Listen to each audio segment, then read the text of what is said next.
अबा असा वट कुर्बान जलबानी यार आयो आ कुर्बान जलबानी का अज असा वट का अज माशाल्लाह अज ईद दी रात भी आहे जी ऐं असांखे का खुशखबरी में का गुजारत असांखे का सुठी ॾे जेको असांजी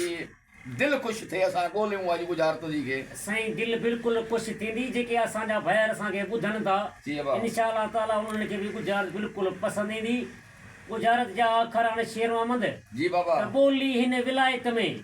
ॿोली हिन विलायत में नालो माल जो नार नाले ज़ात छॾींदो चवे थी इहो मगतो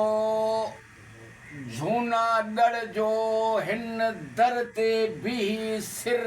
कटे कपे कोरे पो विंदो खाली न विंदो ही ॻाल्हि किरोड़ जा शेर मोहम्मद बचे वाह साईं वाह वरी चौदा साईं चवे थी त ॿोली हिन विलायत में नालो माल जो नार नाले ज़ात छॾींदो शाम शाम विलायत शाम जी इंतज़ारी इन्हे वर घोट पुनल जी इंतज़ारी कंदी वञी अॻिते बचे चा फ़कीरवंद बचे जी शेर मोहम्मद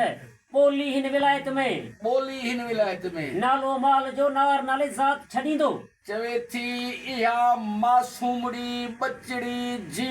ॼाई मां पी खणी लोढ़ी महमूद लधी मन अबो मां करे बचे हो त बचे वाह साईं वाह मंगराड़ ज़ात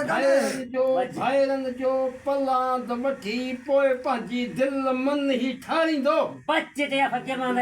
वाह सही वाह भला ज़ात सही वाह बच बाबा बच वाह बच्चे भला हमको नहीं वरी हिकिड़ो जेका चओ ॿोली हिन विलायत में ॿोली हिन विलायत में नालो माल जो नार नाले ज़ात छॾींदो जी शर्मंद नाले ज़ात नालो बि आहे साईं हा साईं ॿोली आहे विलायत नालो माल जो नार नाले ज़ात छॾींदो माल जो छा थींदो कोस माल जो आहे कोस बचे शर्मंद हो त माल बचे जो पंध माल जो पंध बचे अचण माल जो विञण बचे माल माल कुट जो भेड़ ते माल जी। कुट नरा खणी बेगुनाह थो अची इहा बचे कज पुछा गुछा करे ॾिस अञा बचे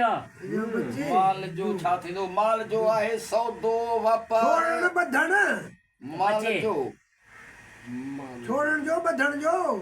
अस्सलामुअलैकुम कुर्बान अली कोई आपको फोन कर रहा है। माल पेरे जो को मैदान माल जो हिजेरो को पितो माल जो ॾुहण माल बचे वंजो वरी चओ था गुज़ारिश। ॿोली हिन विलायत में नालो माल जो नार नाले ज़ात छॾींदो ॿोली हिन विलायत में जी हाँ? हिन विलायत में जी ॿोली शर्मंद जो पंध जी ॿोली जो कोह काफ जी ॿोली जो हाँ अचण वञण आओ ॿोली जो अॼु सुभाण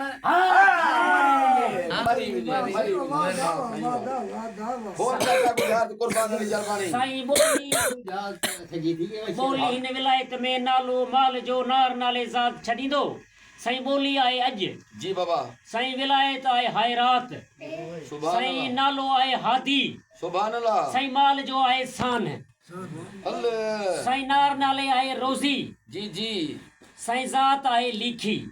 साईं अॼु जेका भलारी रात आहे शबे बरात सुभान अल्लाह असां मुसलमान लाइ सभु भलारी रात आहे शर्मन हुते जी बाबा जी अलाह ताला इन जी 50 वक़्त नफ़ल जेका माण्हू पढ़ंदो अलाह ताला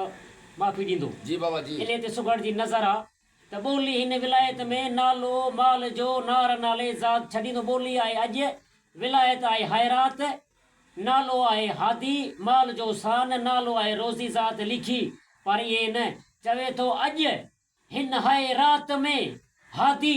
इंसाननि जी रोज़ी लिखी छॾींदो वाह जलपानी वाह साईं जलपानी खे जेको असां अर्ज़ कयो जलपानी असांखे गुजारत बिल्कुलु सही ॾिनी असांजी दिलि ख़ुशि करे छॾी आहे जलपानी वाह जलपानी वाह धक मथे थी